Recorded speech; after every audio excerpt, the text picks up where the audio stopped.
And now, Touch My Bass Productions presents The Shootout with Bill Blanchard. How's everybody doing tonight? This is The Shootout. I'm your host, Survivor of Pain, Bill Blanchard. And we are here at the Evanstown Center Park. And I got a very special guest tonight. It is my honor and privilege, and it's even a thrill to be talking to this man. This man has been a legend in the Columbia County CSRA area. I know him personally. He's been a good friend of mine. He's been a good trainer of mine. He's talking a lot about the business. And tonight, I want to welcome you guys now. He's been multiple time former world heavyweight champion. Ladies and gentlemen, here he is, Justin Chambers. What's up, partner? What's up, man? How you doing? I'm doing good, fine, boss man. You know, this is the Shootout. We're doing a damn good wrestling show here. I've had a few good shows already, and people seem to love it. It's giving guys a chance to let some things out here. We're here to reminisce, talk about some good times and some good matches and everything. And I want to start things off here. When I first came back from Afghanistan in 2004. Yeah. Me and Matt Spirit, Jay Garganis, although he didn't wear a mask. We had this big debate about wrestling, real and sports entertainment, pro wrestling and stuff. I was the real guy, what I'm saying? Yeah. And we booked a match between, you and David Clark. Now, my memory tells me this. You and Clark wanted to have something to prove to each other. Now, obviously, physically, you're no match for him. But, man, you guys came up with a ladder match, first and only real ladder match, man. Let's talk about that match, dude. What was it the smartest thing in the world to do? No, it wasn't. I at the time probably weighed about 120 soaking wet. And David was pushing about, 250, 260. Something like that. Yeah, he could probably, his palms were the size of, frying pans. Not the smartest thing in the world, but I had something to prove, I guess. What was your strategy? It's basic ladder rules match. You up there trying to get the belt. The strategy was to figure out some way to pretty much just let me get the belt. Pretty much that's what it was. It was either somehow incapacitating him to a point to where I could get up the ladder. We didn't have a wrestling ring back then. You guys are wrestling off, pure hard Georgia ground, okay? And I saw you, David pretty much dared you to climb the ladder. You looked at him. I'm thinking, he's not going to do it. Oh, my God, he's doing it. You're climbing the ladder, and also you get to the top. Dave walks through and grabs you and throws you and slams you on that ground. That ground does not give, dude. What were you thinking? Like I said, young and dumb, man. Young and dumb. How old were you back then? I may have been 19, maybe 20. 18. I know I wasn't able to drink yet, but I think after that match, I still had a couple just to get rid of a little bit of the pain I had. My back still feels it to this day. Now, I have made, in my submission career, I have made a lot of guys tap out. I submitted. These guys, the first time they feel pain, they tap to the mat. It's over. You did not, although there was no submission involved in this match, David Clark got you in some type of freak Boston crab move where your foot touched the back of your shoulder blades. He better get bit you in half, like a bow would, but worse. And you were just screaming. But you weren't tapping, man. That showed a lot of heart, dude. Well, scrap that pain, man. Well, here's the thing. When you get to a point where you don't even feel pain anymore. Right. So pretty much about halfway into that freak Boston crab, I didn't feel no more pain. Wow. I kind of went numb. Wow. I was probably almost paralysis. Wow, paralysis. I know the mask got tossed out. Me and match referee Jay Garganis, although he didn't wear a mask, had been falling out about it because he threw the match out. Can't wrestle real matches. I know, dude. But all right, we're gonna move forward here a little bit here. Now, you've had some damn good matches in your career that I personally witnessed. And I think the first matchup personally that I saw, I think it was in 2005. I just was getting ready to come out of the Marine Corps full time, right? And I went to the DFCW arena show in Harlem. I think it was Fallon's house. You were the FCW heavyweight champ at the time. I think you were known as Justin Sprewell. Yeah, Sprewell. And you were taking on the American Nightmare 6. Oh, God. Now, it was like a buried alive kind of match. I saw some. It was a damn good fight, but the crowd was insane. Yeah, it was a casket match. What was your thought about that and your run as a champion back then? Well, I mean, when you get an opportunity to, do something as far as, trying to, carry a company, I mean, you have to do everything possible that you can to represent that company to the fullest. And at the point that I was at that moment, I thought I was doing it. They gave me an opportunity to, hold a belt. I took full advantage of it. Yeah. I mean, I went against the American Nightmare 6, which is pretty scary at the moment, and I mean, that's probably one of my favorite individuals to ever go against was 6. Now, when you say that, is that like he was the best one to work with in the ring? Oh, he was great to work in the ring. If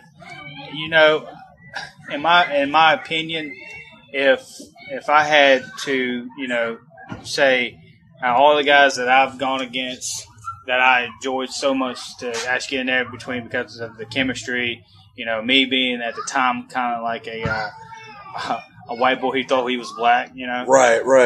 And this man who just, came straight out of the pits of hell, pretty much. The two egos never fit.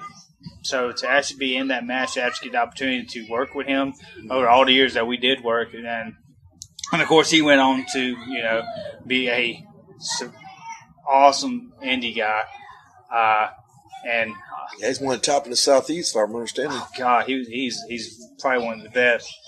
But that was a night that I will never forget. I personally, we got to the casket and we're going against each other and we're doing that, and then I can't remember who came out to set the casket on fire, but I remember. I think it was that guy they called Chains. Chains made his debut in that night. It was one that tried to set him on fire. It was Chains, but he set it on fire. After the match, they put the fire out. We opened up, and he's not there. Wow. Well, I think it was like, I can't remember how long it was. We kept getting, these videos. No one knew who it was. And see, before all this, 6 never wore a mask. Right. Everybody knew who he was and everything. And then all of a sudden, this guy comes back, long dreads, disfigured face, and I want to say the first thing he did was take my throat in his hand and drive me all the way to hell.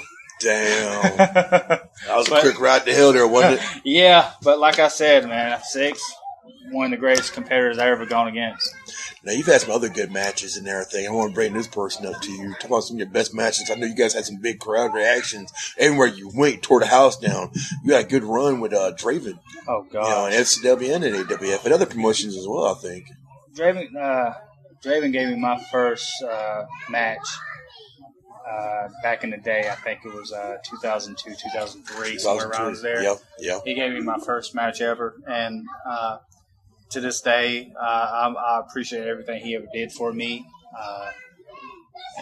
He made me shine. I did my best to make him shine. Outstanding, dude. And if I had to say 6 was my number 1, Draven's my number 2. The simple fact was that there's chemistry, plain and simple. Right. It's just like 6, he went on to be one of the top guys in Indy. He's still doing it. I'm not going to drop names because that's not the way I do. But Draven, if you can figure out who he is, then all I gotta say is, awesome guy, top notch talent, humble guy, really is.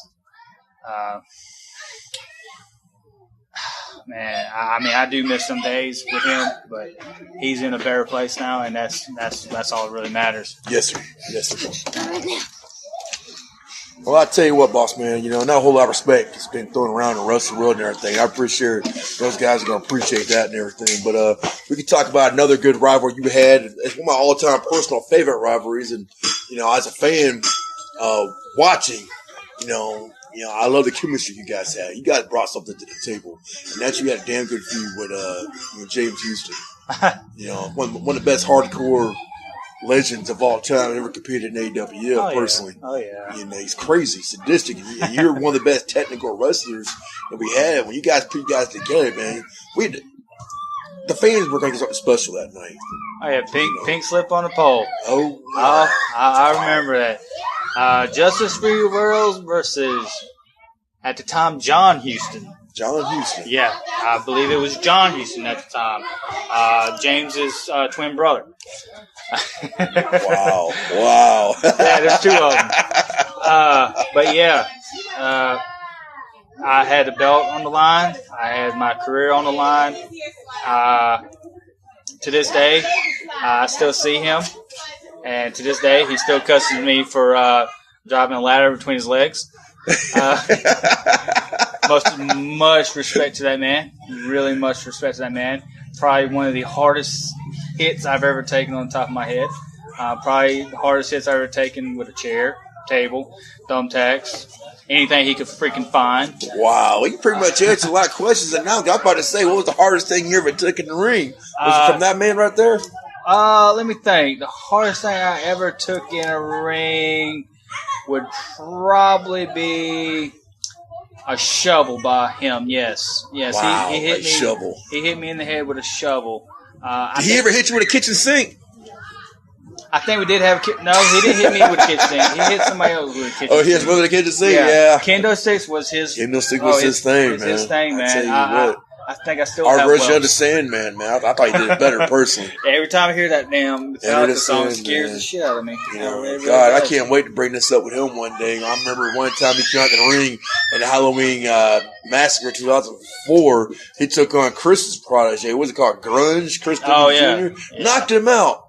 One shot to there, boom, and they said, "Man, this dude is out, man." I was just sick. That's him, man. You know, I mean, I've known him for years and years and years and years. I mean, and that may be why we had a little bit of chemistry. I mean, because we knew each other. We knew each other could, you know, the lengths that we would take it. We knew how far to push it and how far not to push it. But I mean, well, let me ask you this question now. Going in, I think in 2009, you know, you was wrestling. I think you were still wrestling as JC the Georgia Boy. Yeah. You know, you came back to the Adrenaline Wrestling Foundation or American Wrestling Federation, whatever you want to call it, was being called at the time. Yeah. And you were trying to give back, and I did appreciate it. You were trying to help the promotion. We were preparing for the 10th anniversary. We celebrating 10 years of AWF, and you picked an opponent who I think you had another good chemistry with. You know, granted, he wasn't he didn't have John or James Houston's strength or brutality, but he could take a beating. And he's been known through the years to take a beating. And you had one hellacious match with Christopher Dickens, man. Let's talk about that match. First dedication we did in 2009. Dickie is a glutton for punch. Like I said before about me and Houston, we knew how far we could take it and how far not to take it. The thing is with Dickie, you don't know how far you can take it because Dickie can take almost anything possible. He took a center block brick and busted his knee with it. I mean, well, here's the thing, Dickie loves this business. He's going to do everything possible to make this business better. He's going to do everything possible to make somebody shine. That's why Dickie is probably one. He may not be the greatest technical wrestler, high flyer, submission artist. He may never be one of those. But you know what? If you know you're going to get in a match with him, you know that you're going to shine because he's going to make you look like gold. Exactly. That's what he's famous for. Plain and simple, he's probably one of the greatest helpers in all of the CSRA. I mean, like I said, he can make you shine. He knows all the technical film editing, I mean, that's what he is. He's a great guy, and anybody that has him in the company know that they're going to get A+ attitude, A+ product from him. Like I say, he may not be the greatest wrestler in the world, but you know that if he's in a match, he's doing your videos, he's doing your vignettes, anything, you're going to get top-notch quality. Damn straight, boss man. Could have said better myself. Now, I'm going to pick your brain here a little bit here. Now, you talk a good amount of respect for the ones that, you know, helped got you into the business. You know, had some good matches when you guys will learn your craft together. You know, but now you you reached a point in your career, you're ready to give back. We met a bunch of other young guys. They're called the Alba Crew. Oh, yeah. You know, and I know you were trying to train some of them. Oh, yeah. By teaching some respect. Yeah. Now, me and you were in the back. I want you to tell this story about what respect is. Now, we was in the back. We was getting ready. I don't know if it was a tag match or whatnot. One of these new kids, I think his name was Glenn Bell, was trying to tell me, hey, my character doesn't tap out, and you immediately cut him off. You put him in his place. Tell us how you did that, man. Well, here's the thing. Anybody, and I'm not saying that I'm a veteran. Yes. I've been in the company. I've seen how it's ran, and how you should uphold yourself while you're in the locker room, whatever. For a new guy to come in and say, "Well, I don't do this, I don't do that," that will get you hurt, plain and simple. Now, if you don't feel comfortable doing something, fine. You work your way around it. But when you go up to somebody who you consider in your eyes as a veteran and say, "Oh, my character doesn't tap out," okay, well, he's going to tap out tonight. Exactly. Plain and simple. Exactly. Because you don't run the company. You have people writing storylines. You have people who are booking the matches that have a plan for you. If the plan is that your character doesn't tap out, that's the plan. If your character is supposed to be, as soon as you get touched, you tap out, that's the plan. Exactly. You don't tell somebody what you're going to do and what you're not going to do. Plain and simple. It's called respect. It's called earning what you have, paying your dues.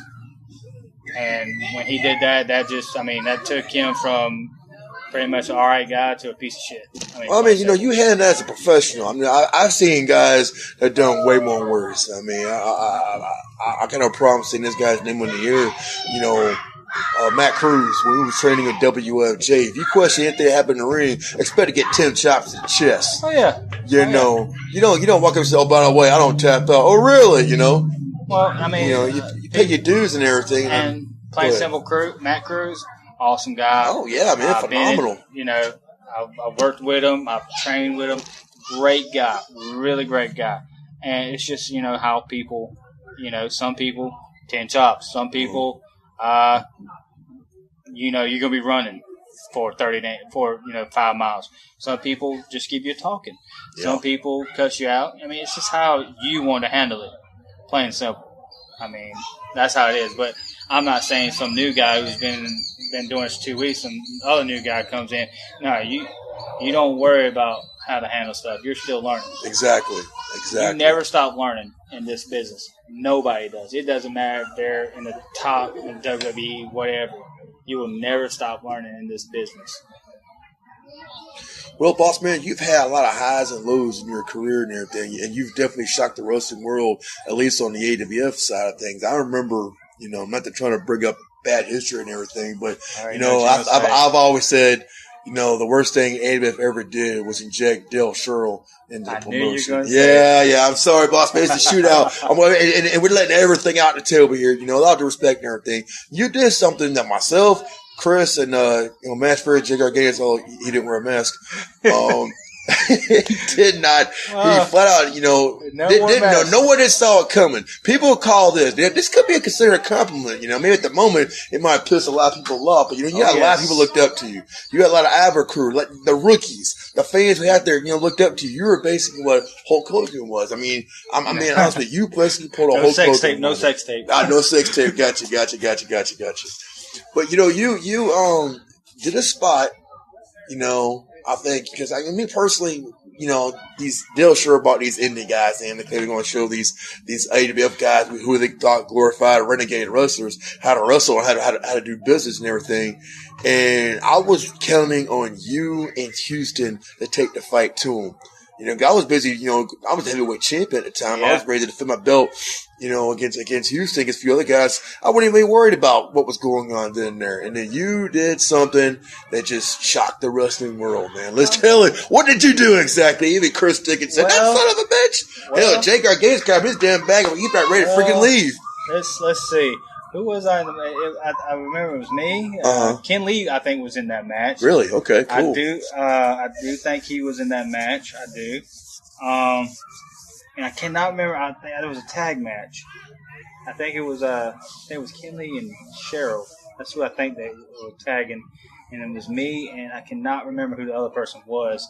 But I pretty much stabbed my partner in the back. And as I got onto the turnbuckle, I took my shirt off, and under that shirt was a AWA shirt. And wow. I pretty much told AWF where they could take their title and everything. And I pretty much did a little bit of a Shane Douglas. And, pretty much like he told the NWA, I told AWF they can kiss my ass.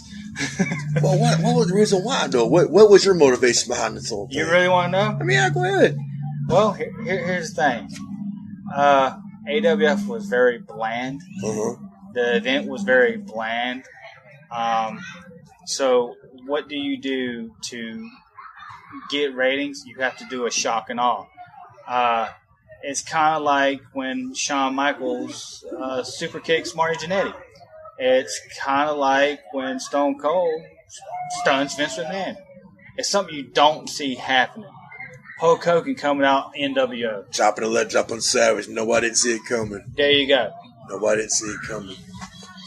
You build up on something, and me and Dale talked about this for months before. Right.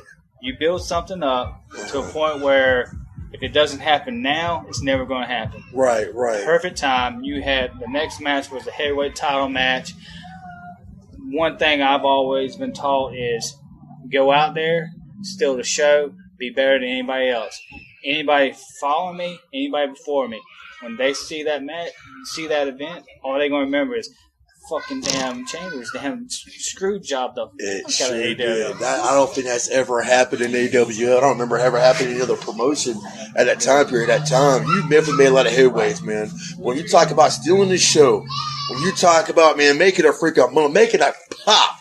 I mean, you were AWA champion time. Later on this, I think the same year, Oz Knight had entered the AWF. He was booked in the match to challenge the AWF champion at the time, Night Stalker, right? Mm-hmm. You're the AWA champion, supposed to defend the belt against James Houston.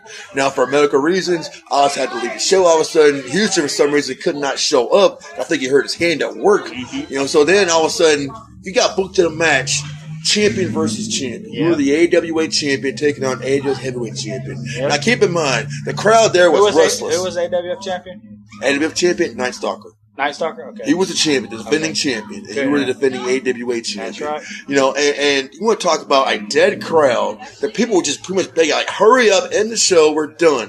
Because, Dale Sherrill and Jamie Cruz, I'm not trying to disrespect that match. I think they tried, they stunk up the place. The crowd, people weren't buying it, okay? Yeah. Then you had a fatal four-way hardcore match, and Chris Dickens and Josh and Glenn Bell, and I can't remember who the other person was. They were trying to get the crowd into it. They weren't having it. They were just so ready to just leave. They're just like, come on, hurry up and go. When you and Night Stalker got to that ring, I was announcing that match, and I was really like trying to get the crowd into this thing, And when you and Night Stalker, that bell rung, y'all was in a Texas death match. And I see a lot of Texas death matches in my day, but man, my friend, nothing even come close to the match you guys had. Man, tell me his experience in that match. Because I remember you get slammed through in a ladder, you get hit with chairs, y'all were going all over the place. I ain't trying to overtalk you, man, but it was kind of like you're thinking, okay, you're about out of gas, and all of a sudden you and Night Star like Superman. I mean, the crowd get into it, man. Y'all were just bumping, y'all were flipping. That was just Go ahead. That way, what you said, crowd gets into it. I mean, plain and simple. If the crowd's dead, you're going to get dead.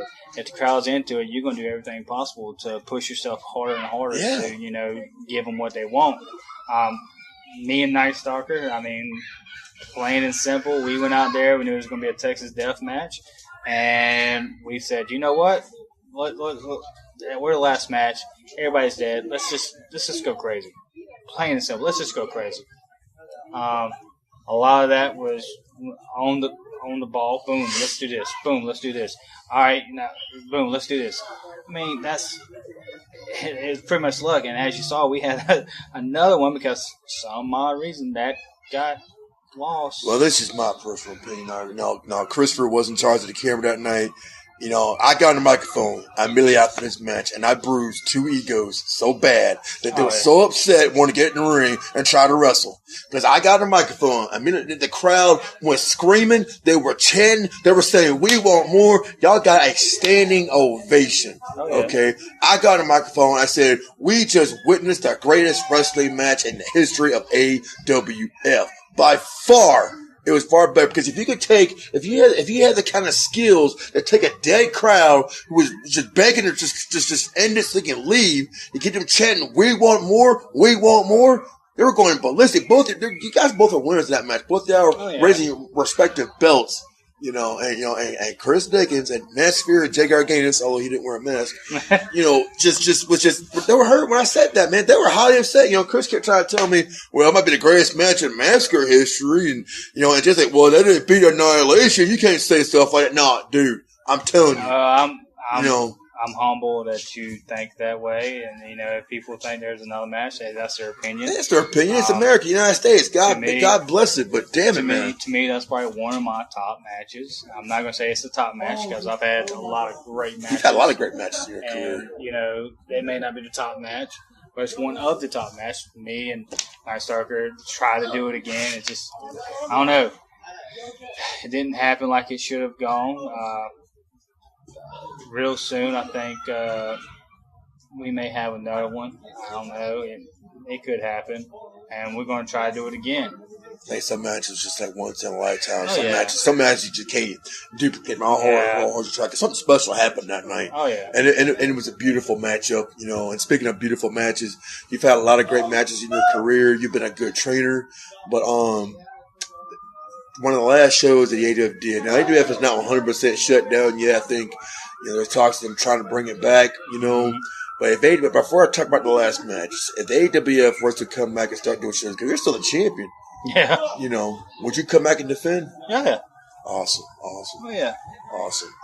Well, the last show I remember saw that I watched, the only time we had a big crowd reaction. I do apologize for the sirens, man.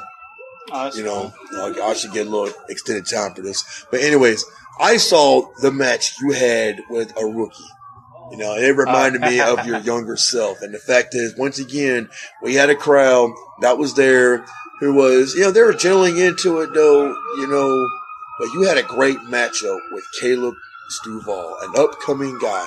And I'm going to tell you something about this particular match, man. It was my idea. I booked this match, okay? I saw something in Caleb, and the thing about Caleb, it reminded me of the words that Ric Flair used to say about Sting. He's young, he's hungry, he's humble, he wants to learn. Oh, yeah. He kept asking questions, wanting to learn, and he did everything you would tell this man to do in training. Everything. Oh, yeah. I mean, my God. So I thought, you know what? I just got done watching a match, for the first Clash of Champions, Sting and Ric Flair, the Broadway match. And I thought, you know what? I think Caleb Stovall, the little experience he had, but I had that much respect for you because if anybody could pull this off, it'd be you, my friend. My gosh. Yeah. The Broadway match, if you recall. That match was a great match. I want to say that was his third match? Yeah, third or fourth match. Yeah, he had two with Oz Knight.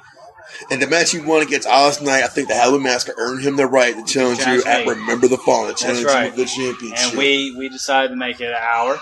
And I don't know how my old ass did it, but I lasted an hour with this young rookie, who I will say has furthered his training experience. I think, what's it called? WW4 is what I think they're called. Yeah, WW4, something like that. WW4, I think he's gone and trained with them, and I'm so freaking happy he's done because he's got so much freaking potential. A lot of potential, a lot of talent, which other promotions didn't even get him that chance. I would love to step in the ring with him again if he's able to.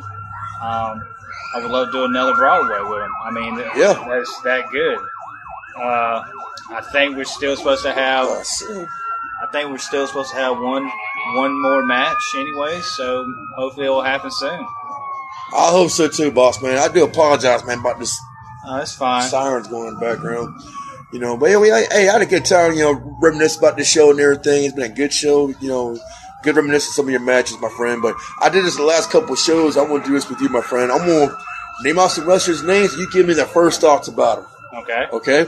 Ready for the first one? Yeah. Are you sure? Yeah. 100% positive. Okay. You ready? I'm going to throw it at you. right. Here he comes. Big Jim from Dead Reckoning. Big Jim? Yeah. Too big. What about Wolfgar? Wolfgar, he's got potential. He just has to listen. Yeah. I'll give you that one and everything. And, God bless his soul. Bam. Michael Jones. What can I say? Bam. Character. Funny character. Character. Oh God, my house is probably on fire, about to burn down and everything. What are your thoughts on Masked Fury, Jay Gargano, although he didn't wear a mask? He never wore a mask. Never wore a mask. No, Fury, he's got so much potential if he would just harness it. Yeah. I'll give it out, boss man. Kid Cutter, Charlie Anarchy. What can I say? Me and Charlie had a great match. I think it was Manning. Yes, I did. South Carolina. Manning, South Carolina. That match. Plain and simple. My one word for Charlie is Superman. Oh God, no! And if he listens to this, he knows why I say Superman. Major Snipes. Good guy. Night Stalker. What can I say? For Night Stalker, plain and simple, humble. Yeah. What about Daniel E. Main? Mastermind. I would say the monopoly mind. He's got good business. That man is a mastermind. He took FCW and with another person. Right. I'm not gonna say because it's just not right. No, that's fine, dude. He great mind for the business. Really great mind. He went on to Flatline Pro with Chris Wiggins. Yes. And great mind. He had a great run. Well, Chris Wiggins and his wife Casey. Yes. They took something that was kind of dying and made it something again. It was beautiful. It was a beautiful experience and everything. And God bless the promotion. Yeah. And everyone that worked in and everything. I want to throw two more names at you. And it's only because I just remember the past. Daniel Pearson. Plain and simple, if it wasn't for Daniel Pearson and his dad, there would have never been a JC, the Georgia boy. Yes. Plain and simple. Yes. Daniel Pearson's father, in a weird way, and he inspired me to take a name that really didn't mean nothing and give it my all. Daniel Pearson is probably one of my childhood friends, and I still, I try to message them still to this day. I mean, Big Kenny will always be the reason why I'm known as JC. Yeah. That's awesome, boss man. Which is how I became Justin Chambers. There you go. I actually just forgot the last name I was going to give you, but oh man. Well, how about this one? Diablo, David Clark. Brother. Known him since second grade. Dang, that's my longest friendship I've ever had. Well, brother, what is the future of Justin Chambers? Where do you go from here? Plain and simple, go where I can go. I mean, I'm at a point in my life now where I'm stable, where I can try to go do some other promotions. I'm trying to get into other promotions. Just, do a little traveling, plain and simple. That does not mean that I think that I'm good enough to, go to some of these indie shows. I just want to go to some indie shows to say before I, hang it up. To me, I don't think I'm ready to hang it up yet. Before I hang it up, that, I tried one last time before I hung it up. There you go, brother. I can respect that, partner, and I personally want to take the opportunity and thank you for everything you've done, for the AWA. Whether it was good, whether it was bad, it had a purpose behind the madness. Some people didn't understand this, and I hope even if it was weird, it had a purpose behind the madness, ladies and gentlemen. Well, that's all the time we have today. I am Survivor of Pain, Bill Blanchard. This has been the Shootout I want to thank all my sponsors for this particular show. Thank you, Chris Dickens at Touch My Bass Productions. And we look forward to seeing you next week. Same time, same place. This is The Shootout. I'm Bill Blanchard. Y'all have a blessed night.